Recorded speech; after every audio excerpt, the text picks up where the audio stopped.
Hello mga langga, for today's video, maghimo day tag French toast. Gusto siya, social lang na siya pangalan, pero itlog ragod na siya og bread. Unya karon man langga, kay mao man ni gusto na breakfast sa akong mga dalaga dingding, na duha ka dalaga dirian na akong mga alaga.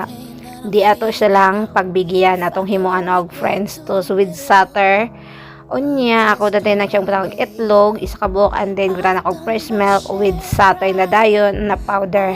Ako na din nag mix and then lunod na ko ang bread, then nagbutang na ko olive oil gamay sa kalaha, and then ato na din na siyang ipa brown ato na din na siyang baliktad karon mga langga.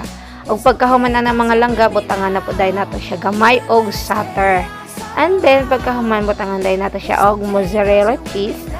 Then, ato dayon na siyang takluban sa iyahang partner.